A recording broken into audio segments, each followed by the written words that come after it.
नमस्कार साथियों, जय जोहार। आज मैं आपसे कोई राजनीति की बात करने नहीं आया हूँ। मैं उस दर्द की बात करने आया हूँ जो बस्तर की धरती से उठ रहा है। मैं उस चीज़ की बात करने आया हूँ जो एक आदिवासी बेटी के दिल से निकल रही है।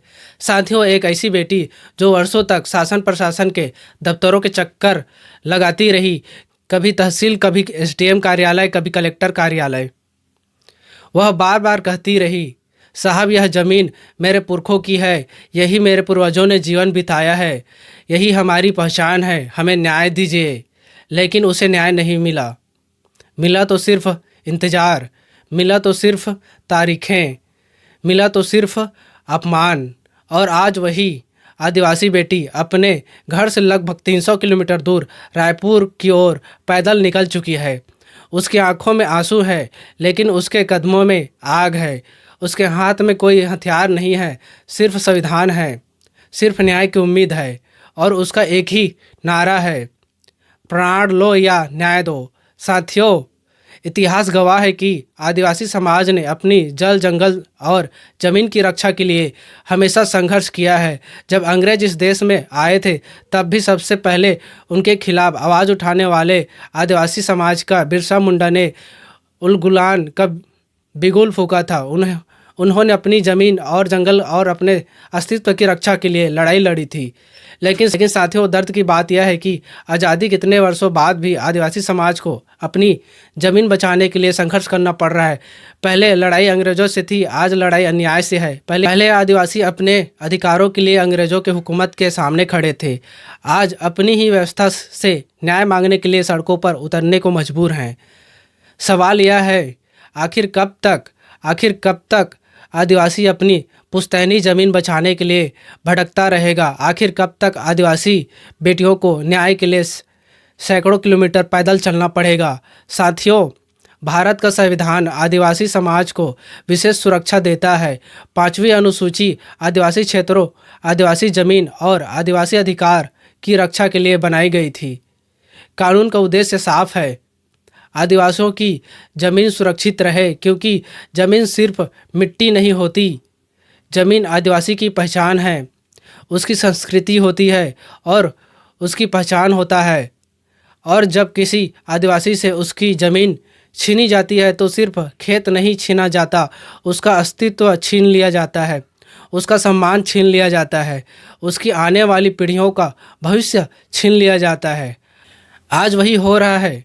एक आदिवासी बेटी की पुश्तैनी ज़मीन को नजुल घोषित कर दिया गया।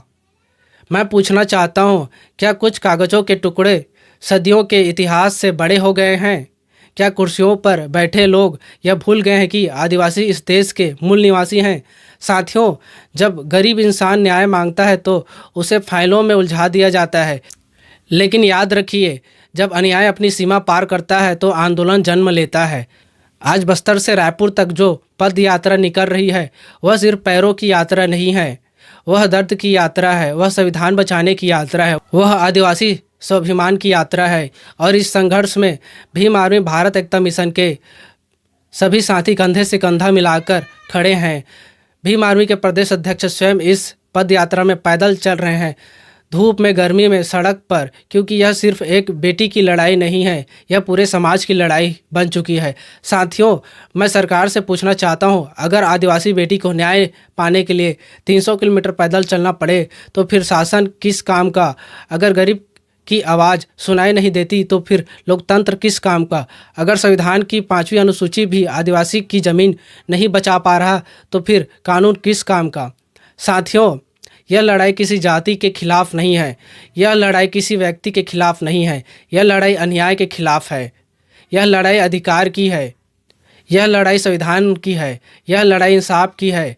हम शांति चाहते हैं लेकिन चुप्पी नहीं चाहते। हम संविधान में विश्वास रखते हैं लेकिन अन्याय के सामने झुकना नहीं जानते। याद रखिए, आदिवासी समाज ने कभी किसी की ज़मीन नहीं छीनी, लेकिन अपनी ज़मीन बचाने के लिए हमेशा लड़ाई लड़ी है। जिस समाज ने अंग्रेज़ों के सामने घुटने नहीं टेके, वह अन्याय के सामने भी घुटने नहीं टेकेगा। और आप सभी से हाथ जोड़कर अपील करता हूँ, अगर आप न्याय के साथ हैं और आप संविधान के साथ हैं, अगर आप आदिवासी समाज के अधिकारों के साथ हैं, तो इस वीडियो को ज़्यादा से ज़्यादा शेयर कीजिए।